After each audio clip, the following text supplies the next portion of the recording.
O Evangelho como me foi revelado por Maria Valtorta, continuação do capítulo 524. E Jesus começa a falar de novo.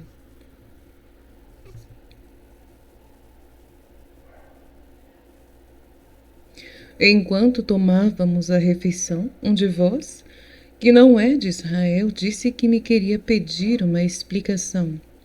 Que ele faça agora, porque logo teremos que voltar para o meio do povo e depois separar-nos. Fui eu quem disse isso, mas muitos desejam saber. Zaqueu não sabe explicar bem, nem mesmo outros entre nós que são da tua religião. Nós perguntamos aos teus discípulos quando passaram por aqui, mas eles não nos falaram com clareza. Então, o que é que queres saber? Nós não sabíamos que tínhamos uma alma, isto é, nós, pelo menos, não devíamos sabê-lo, porque os nossos antigos éramos uns animais. E já não sabíamos mais o que é essa alma. E nem agora sabemos o que é alma.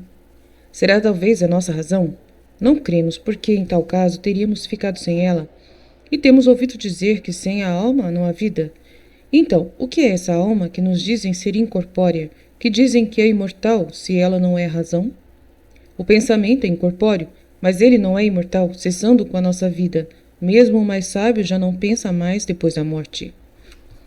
A alma não é pensamento, homem. A alma é o espírito. É o princípio imaterial da vida. O princípio impalpável, mas verdadeiro, que anima todo homem e que continua depois do homem. Por isso se diz que ela é imortal. E é algo tão sublime que até o mais poderoso dos pensamentos é um nada em comparação com ela. O pensamento tem um fim. Feliz ou condenada, ela continua a existir.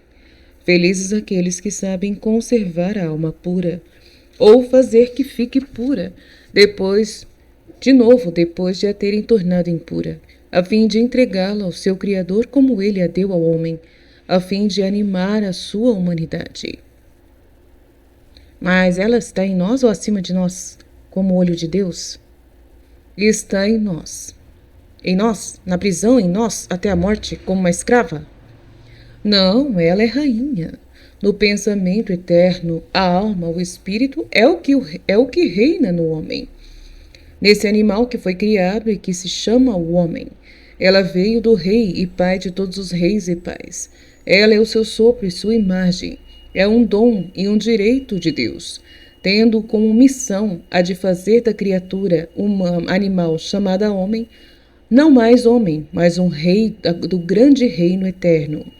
De fazer dessa criatura chamada homem um Deus, depois desta vida, um ser vivente, namorado do Altíssimo e único Deus. E foi criada rainha a alma, com a autoridade e o destino de uma rainha, para ser filha do Rei eterno. Suas servas são todas as virtudes e as faculdades do homem. Seu servo é o pensamento.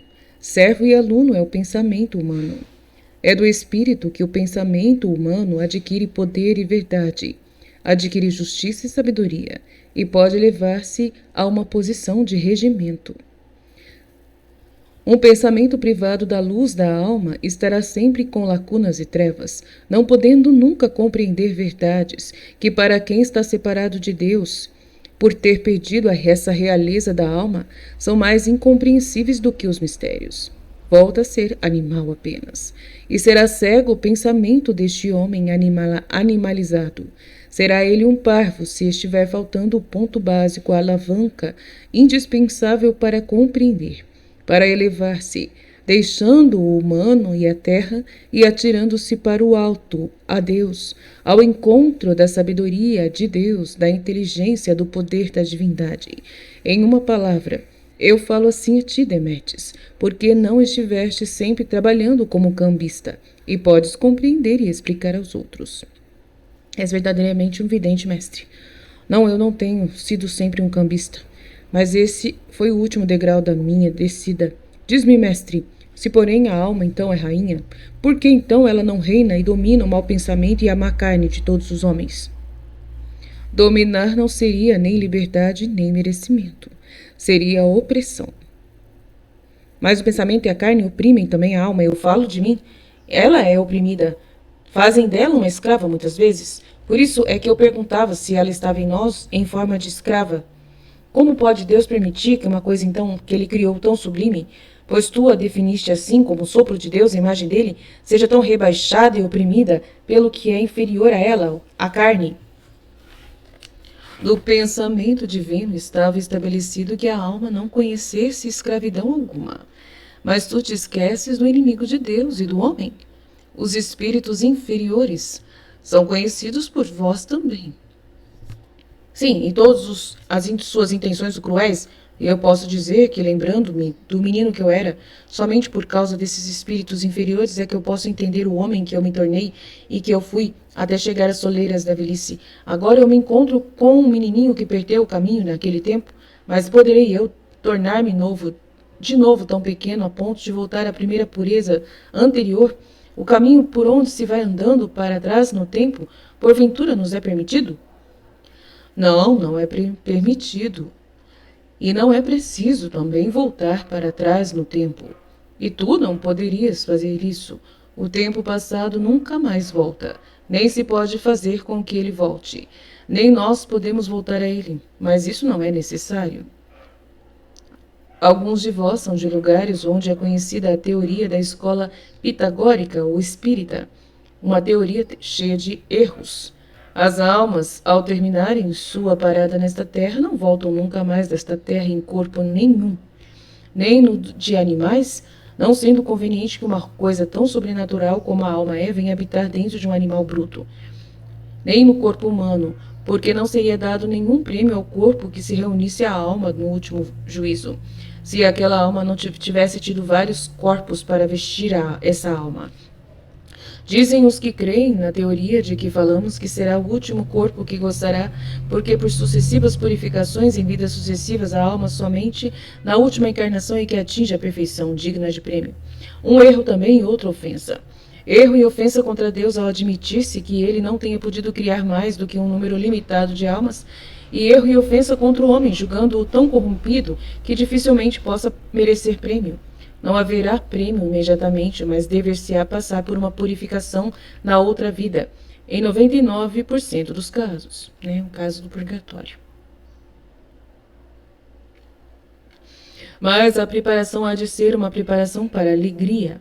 Portanto, quem se purifica lá no purgatório já é alguém que se salvou. E tendo se salvado, irá se comprazer também em seu corpo, no seu único corpo, a partir do último dia. Não poderá ter mais do que um corpo para sua alma, e nem sua alma ter mais do que vários corpos, mais do que uma vida aqui, e com o corpo que lhe deram os seus procriadores e com a alma que o Senhor criou para vivificar sua carne, ela, junto com o seu corpo único que ela teve em vida, gozará do prêmio eterno. Reencarnar-se não é concedido à alma, como não é concedido retroceder no tempo, mas sim pode-se recriar-se com um gesto livre de vontade. Sim, isso é concedido a todos, e Deus abençoa essas decisões e as ajuda a acontecer. Todos vós as tivestes. Eis que agora o homem, pecador, viciado, sujo, delinquente, ladrão, corruptor, homicida, sacrílego, submetendo ao banho do arrependimento, renasce espiritualmente, destruindo a polpa corrompida do velho homem e acabando com o seu eu mental, ainda mais corrompido.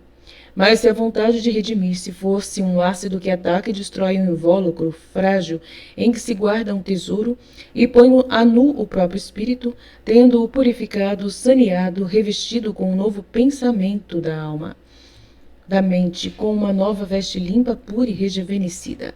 Ó, uma veste que pode aproximar-se de Deus, que pode dignamente cobrir a alma criada de novo, protegê-la e ajudá-la até chegar à supercriação desta que é a santidade completa, que amanhã, um amanhã talvez ainda distante, se for olhado com uma mente, uma medida humana do tempo, e que está muito perto se for contemplado com o pensamento na eternidade.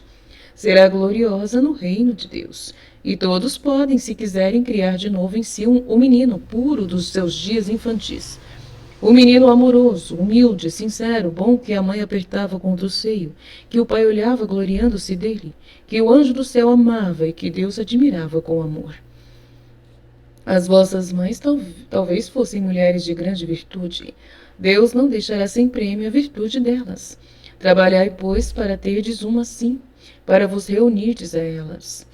Quando para todos os virtuosos haverá um só prêmio, o reino de Deus para os bons. Talvez não tenham sido boas e tenham cooperado para a vossa ruína, mas se elas não vos amaram, se vós não conheceis o amor, se a falta dele vos tornou maus agora que um amor divino vos acolheu, sede santos para poderdes, numa alegria celeste, gozar do amor que supera todos os outros demais amores humanos. Tendes agora algo mais a perguntar? Não, senhor, temos que aprender tudo mesmo, mas no momento não nos lembramos de mais nada. Eu vos deixarei João e André por alguns dias. Depois mandarei para cá discípulos bons e sábios. Quero que os podros selvagens conheçam os caminhos do Senhor e as suas pastagens, bem como os de Israel, pois eu vim para todos, e amo a todos de igual modo. Levantai-vos e vamos. E por primeiro é ele quem desce para um jardim diferente, acompanhado de perto pelos seus que docemente se lamentam. Mestre, falaste este homem como poucas vezes falas aos teus eleitos. E estáis ressentidos por isso? Não sabeis que assim se faz também no mundo quando se quer conquistar alguém que amamos? Pois com aqueles que sabemos que nos amam com todo o seu ser e já são de nossa família, não há necessidade de arte para conquistar. Basta que nos vejamos para já estarmos todos unidos em alegria e paz.